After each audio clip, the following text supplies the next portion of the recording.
بسم اللہ الرحمن الرحیم۔ حامیم۔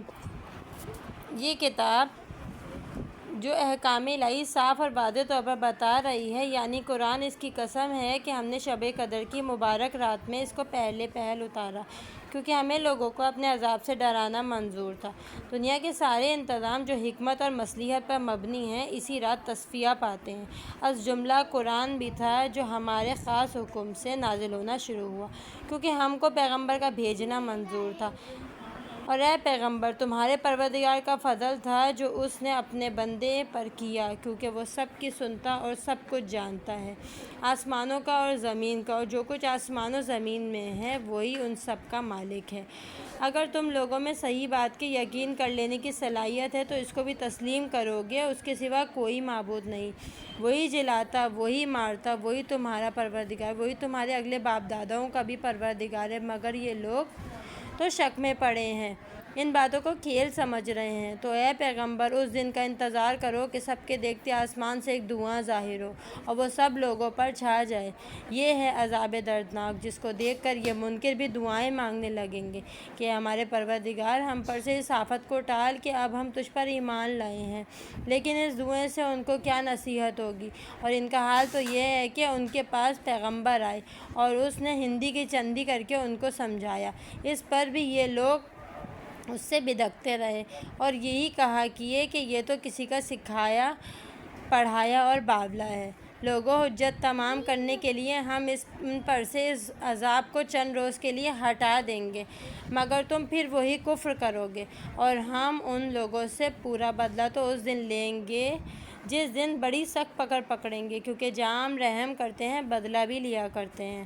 اور ان سے پہلے ہم فرعون کی قوم کے لوگوں کو بھی آزما چکے ہیں۔ ان کے پاس بڑے درجے کے رسول موسیٰ آئے اور انہوں نے آ کر فرعون کے لوگوں سے کہا کہ ان اللہ کے بندوں یعنی بنی اسرائیل کو میرے حوالے کرو، میں خدا کا بھیجا ہوا تمہارے پاس آیا ہوں اور وہی خدا کا امانت دار ہوں۔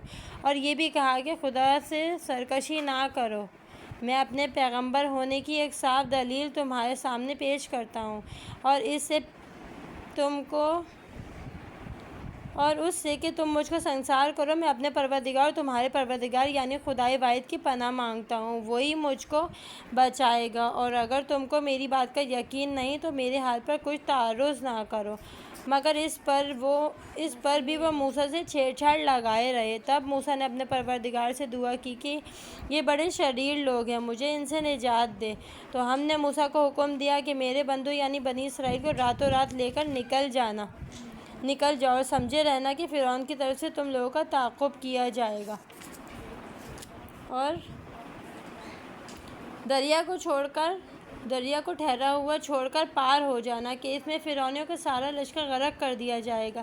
یہ لوگ کتنے ہی باغ اور کتنے ہی نہریں اور کتنے ہی کھیتیاں اور کتنے ہی عمدہ مکانات اور کتنے ہی آرام و آسائش کے سامان چھوڑ مرے جس میں مزے اڑایا کرتے تھے۔ واقعی میں ایسا ہی ہوا، ہم نے دوسرے لوگوں کو اس تمام ساز و سامان کا وارث بنا دیا، تو ان لوگوں پر آسمان و زمین کسی کو بھی تو دقت نہ آئی اور نہ ان کو توبہ اور ندامت کی مہلت ہی ملی۔ اور ہم نے بنی اسرائیل کو ذلت کے عذاب یعنی فرعون کے پنجے غضب سے نجات دی۔ اس میں شک نہیں کہ وہ بڑا سرکش اور حد عبودیت سے باہر ہو گیا تھا، اور بنی اسرائیل کو ہم نے دیکھ سمجھ کر دنیا کے لوگوں پر فضیلت دی اور ان کو من و سلوہ وغیرہ کے اس کثرت سے معجزے دیے جس میں ان کے ایمان کی صریح آزمائش تھی۔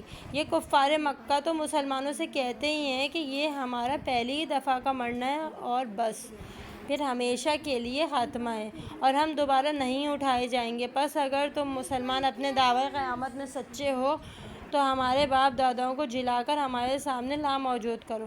بھلا یہ لوگ بل بوتے میں بڑھ کر ہیں یا شاہ یمن طبع کی قوم کے لوگ اور لوگ جو ان سے پہلے ہو گزرے ہیں کہ ہم ان سب کو ہلاک کر ماریں، اس لیے کہ وہ لوگ نافرمان تھے۔ اور ہم نے آسمانوں کو اور زمین کو اور جو چیز آسمان و زمین میں اس کو کھیل بنانے کے لیے پیدا نہیں کیا۔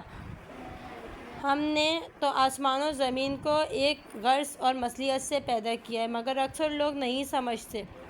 بے شک فیصلے یعنی قیامت کا دن ان سب کے دوبارہ زندہ ہونے کا وقت مقرر ہے کہ اس دن کوئی دوست کسی دوست کے کام نہ آئے گا اور نہ لوگوں کو کسی طرح سے مدد پہنچے گی مگر جس پر خدا رحم کرے تو اس کا بیڑا پار ہے۔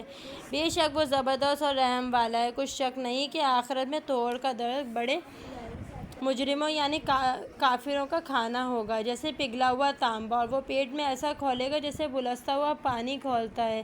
اس کے علاوہ ہم فرشتوں کو حکم دیں گے کہ اس کو پکڑو اور گھسیٹتے ہوئے جہنم کے بیچوں بیچ لے جاؤ، پھر اس کو یہ سزا دو کہ اس کے سر پر بلستا ہوا پانی ڈالو۔ پھر ہم دوزخیوں کی مصیبت بڑھانے کو اس سے کہیں گے کہ لے اس عذاب کے مزے چکھ، کیونکہ ہمارے یہاں تیری بڑی قدر و منزلت ہے۔ یہی تو وہ دوزخ ہے جس کی نسبت تم شبہ کیا کرتے تھے۔ رہے پرہیزگار سو وہ تو امن کی جگہ یعنی بہشت میں باغوں اور چشموں میں ہوں گے، نیز ریشم کی مہین اور دبیر پوشاک پہنے ہوئے ایک دوسرے کے آمنے سامنے براج رہے ہوں گے۔ ایسا ہی ہوگا۔ اور اس کے علاوہ بڑی بڑی آنکھوں والی حوروں سے ہم ان کے جوڑے لگائے دیے ہوں گے۔ وہاں اطمینان سے ہر طرح کے میوے منگا کر کھا رہے ہوں گے۔ پہلی دفعہ کی موت کے سوا جو دنیا میں چکھ چکے ہیں، وہاں ان کو موت کی تلخی چکھنی ہی نہیں پڑے گی اور خدا ان کو دوزخ کے عذاب سے محفوظ رکھے گا۔ اور اے پیغمبر، تمہارے پروردگار کا فضل ان کے شامل حال ہوگا کہ یہ کچھ نعمتیں ان کو ملیں گی، یہی بڑی کامیابی ہے۔